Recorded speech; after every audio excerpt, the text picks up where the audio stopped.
Yes, guys, welcome back to the channel. Welcome back to a brand new video. Victor Osimhen has just dropped a transfer hint on where he's going to be playing football next campaign, and he was asked whether he's going to be playing in the Premier League, and he said definitely he's going to be going to the Premier League. And he said when the time comes for him to join the Premier League, you are actually going to know. So Victor Osimhen, Premier League, that means that the transfer to sign him this summer is definitely on. Aureli De Laurentiis has already said whoever wants him, you're going to have to trigger a release clause of 130 million euros come the summer of 2024. Where should Victor Osimhen go? Should Arsenal be pumped up and piped up for Victor Osimhen? Is it the striker that Arsenal should be focusing on? We are discussing in this video. Hit the like button, subscribe to the channel as well. Let me know what you think about Osimhen as a player, as a number 9, and his game as well. I mean, he's scored a couple of goals over the last 2 years. 2023 and 2022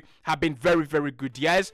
Do you think he's the striker that Arsenal are going to sign? That is number 1. And do you think we have not signed anyone in January because we're waiting to sign Victor Osimhen, like many sources are actually saying? Now, Victor Osimhen, talking about his future, has actually said a move to the Premier League is most definite for me. At the moment, my career is settled. I would love to stay at Napoli for some more time, so a January transfer move is definitely not happening. However, in the summer, we know Osimhen wants to leave. We know he has problems with Napoli, and we also know there is a release clause in his contract. If anyone triggers that release clause, he's going to be signing Victor Osimhen. And I think it's a massive opportunity for Arsenal. It's a massive opportunity for us this season.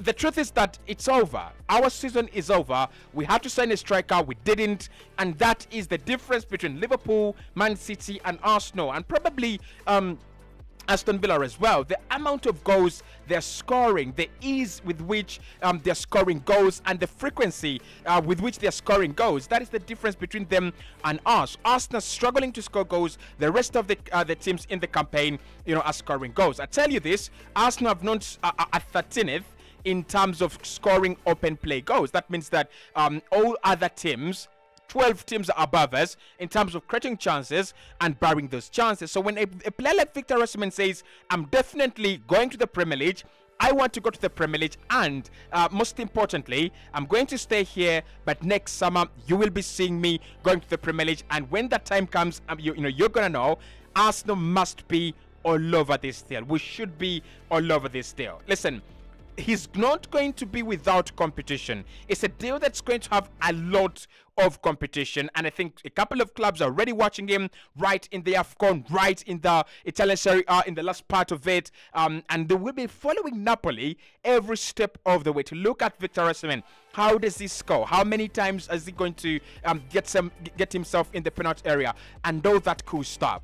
But for me, I'm going to say one thing, and this is a do or die for Mikel Arteta.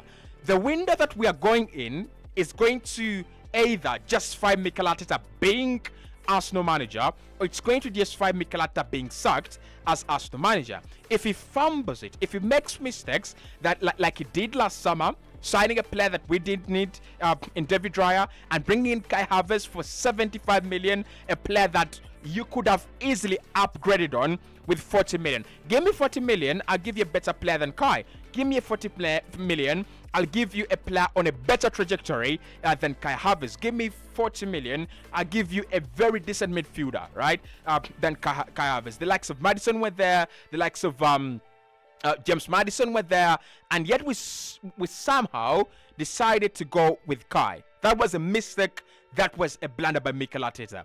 So for me, the only way Mikel Arteta bails himself out, because the Kai Havertz situation is not going to go away, right? It's not going to go away.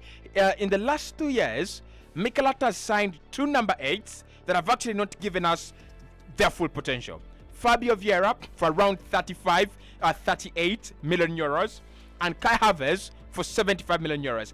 A combined 110, probably 105 million euros for those 2 players. So there is a mistake there. So the only way Mikel Arteta actually bails himself out is if he can go out in the market and sign a very good number 9, a very good striker. I think Victor Osimhen, guys, I mean, we talk about Ivan Toney all the time, Premier League proven, this and that. He's 27, the experience is there as well. But Victor Osimhen, 25, this guy has earned every respect a football fan can give him. He's earned every bit of respect we are giving him. He's scored the goals for fun as a number 9, and even if it's not all about that, to be honest, even if it's not about that, he's one of the strikers that have proven to the whole world that he can actually do the job. And what we need at Arsenal, we need someone to do the job. The Nigerian lad for me is the guy to do the job. Now, 130 million. Let's talk about that. 130 million, is it worth it, right? We know Arsenal have the balls now to sign someone for 100 million. For 100 million pounds. That is Declan Rice. So we know Arsenal have the balls, right? We can spend 70, we can spend 80, we can spend 100. So Osimhen is a 130 million. Probably not. And I said this about Declan Rice, and many people actually got angry, but I'll say it again. Probably not, right? He's probably not a 100 million pound signing. He's probably not the kind of guy that warranties you goals to an extent that you have to pay 130 million. But when you look at the market and when you look at the kind of prices on the market, 130 is a joke. Like for Victor Osimhen, 130 million euros, that is a joke. You're not going to get someone better at in the moment.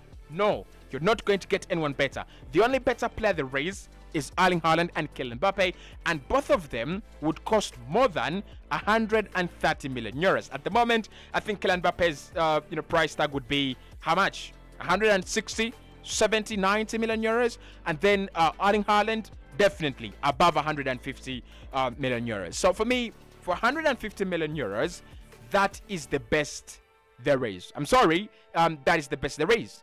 I don't think Arsenal are going to find a much better player. I don't think Arsenal are going to find a much better suit than Victor Osimhen. So if we have to go all out, our next season is key. Our next season is going to be very, very crucial. And Mikel knows this. Mikel knows this. It's not all about the amount of time and the amount of backing the fans are willing to give you. It's about the results. It's a football is a result-oriented business, and Mikel has already talked about it. If you don't have the results in football, you're actually always gonna struggle, and he is struggling right now. He's under fire. So if he doesn't want to be under fire, he's got to deliver. So for me, next season, it's all about delivering. It's all about delivering. And if he needs a number 9, and that's the reason he's gonna deliver, give him a number 9. He doesn't deliver, and we can talk about it. Hit the like button, subscribe to the channel. I'll be doing the breaking stories on this channel, and of course, if you want the podcast and the conversations, head over to Cossy's Arsenal podcast.